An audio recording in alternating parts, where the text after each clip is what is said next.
hustle. Look, let's put some money up, you can't make mine stop. I'm hot, nigga, like a pistol off the dime block. Before you change lanes, you should check your blind spot. Cause I'll be right there waiting like a bike cop with my non-cock. And I'm so hot, all a nigga really need is just one shot. To the dome, you be gone and it's no more. I could kill him going faster with the slow flow. However you want it, I got it in for the low. Come get it, I got it, you got it good, nigga, go. I hustle, I bang, I do it all for the dough. It's all for the dough. Okay, how you doing? All for the Dough show, and here we have Marcus. And today's topic, we're talking about why is it so hard for people to co-parent? What is so hard about it? And also, you said you're a special needs teacher. Okay, so Marcus, so what do you think? Why is it so hard for a man and woman to co-parent with this child? I think it's tough for two people in general to handle any kind of large project because it seems to me that everybody wants to be right. Okay. Or they take ownership of their opinion instead of working through it. I go, well, my way is the way to do it, you know. And, yeah, you get a lot of that. Perspective is a big thing. Just because you're married doesn't mean you have the same upbringing or the same events in life or the same education or the same trauma. So the more you think about them and less about you, the easier it goes, I think. But it has to be a two-way street. Both sides have to. Because eventually, the person that's always, you know, will want to see some eating, you know. So it's like when you keep paying and the people that you pay for don't like you, you know. Eventually, you're gonna have to, you know, hey, we're working this out, right? This is working out. Yeah. My wife, the ex-wife, she would call it a realist, but it was more negative, and I'm more of a positive person. Okay. Because so far in life, no matter what's come up, it's always worked out. Yeah. Right? Thinking positive, like, hey, it's gonna work itself out. Right. It's not the end of the world. I'm that type of person too. I can tell. You get negative stuff, you're like, it's gonna work out. It's like, you know, when the people say it can't get no worse than what it is now, it gotta get better. It can always get worse, but worse is usually only a moment or two during the day of the thousands of things that go right. Yeah. And we like to, or some like to focus, and I get caught up with it. Once in a while, you know, you let somebody else or a situation that you have no control over dictate your happiness. Yeah. So, because you're a teacher too. So what would be a good way for two people to come to a agreement on what's best for the kid?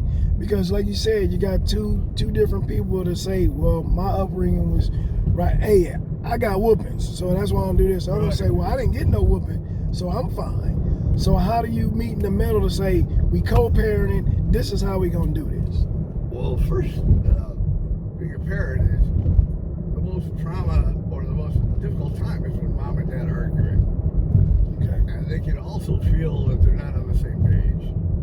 A unified, you know, even if it's you talk about it outside or you talk about it offline or when the kids go to bed or something, but it doesn't need to be a big confrontation all the time. You know, everything we see in the media and on television is confrontational based. Okay. All the television shows, all the reality shows. Yeah. Everything. Yeah, that's sports. It's confrontation. That seems like that's what kind of sells for Americans. You know. Well, it's what we've been conditioned. Yeah. You know. Yeah. I think people like to hear positive and good news. They don't want to hear Pollyanna. Yeah. You know, but they want to hear, you know, how you doing, and know the person actually wants to know. You know. Yeah. So it's funny. I have people come through, and when I'm working, always go. If you're up front of the register, I get in your line because you smile and you make me feel good. Yeah, you do get that when you get a different vibe is what you call it. It's like, well, a different aura in the room. You have it. I don't know if you have a responsibility, but I feel like I affect those around me. Mm-hmm. Yeah, with your energy, you do. Yeah, and Because if you have a bad mojo energy, then somebody gonna be mean right off the bat because they see how your face frowned up. And I'm like, well, what the hell did he frowned up for? And if you're always looking down, then you'll never spot an opportunity because you won't see it. Because you're never looking out. Well, anytime there's a change or a challenge, it always presents opportunity. Okay. You know, I tell people, I'm so busy, I'm running around. Are you really?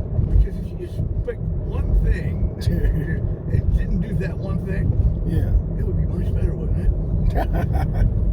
Just because you can't plan very well, yeah, or you can't say no, yeah. or set boundaries, doesn't mean it's all broken. It just means you have to.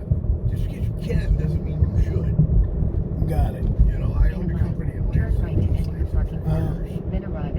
the board of directors, the chairman of my board, which was kind of weird, because we only had 25 people, but he was very accomplished. He says, "What are you still doing here? It's 9 o'clock. Well, I had to sweep this." He goes, "Just because you can sweep the floor doesn't mean you should. You should be making an impact. On the business. You should be out. If you're gonna go out, take a client to dinner, go spend time. Yeah. Invest in things that will bring more money into into the it's like stepping over $1 to pick up a dime." I see people, I only need 3 bags instead of 4. Well, if you carry that bag out of the risk and all the groceries on the ground, just because you don't want to spend a dime, Yeah, you're right. It's really strange. So, I don't know. I don't claim to have it all figured out. No, I find that it's a lot easier as I get older and I pay attention to people. Yeah. And situations. No, I think attention is a big deal. I think that was good answers. So we're almost to your destination, Mark. Is anybody you want to say hi, bye to? Tell them about your business. Are you selling something? No, I don't do any of that. You want them to follow you? Anything? No, not. Just to, don't everybody worry about the politics and the government. All that is not something that is solved immediately. So just because they start at one spot doesn't mean that's where they're going to end up. And when you negotiate, you don't ask for what you want, you ask for higher, because that will, start the conversation right here. Turn right to enter the parking lot. So Then arrive at the drop-off. people get all upset. I'm going to have to spend $25 more at Walmart. Well, no, you won't, because you won't buy that stuff. Yeah. Or maybe you'll buy one instead of 15 plastic bowls. That's true. It'll be a lot more painful if somebody held all that stuff hostage during a conflict. Yeah. We wouldn't have the ability to do it, and we wouldn't have the, Yeah. So it's better to do it now than wait. Okay. And I'm not a politics guy. I'm just looking at it from a, just a common sense. Common sense is a bad word. You know what I mean? I'm just looking at it and saying, you can't get upset about something that hasn't even started yet. Correct. So I appreciate it. That's no pretty problem. cool. I like your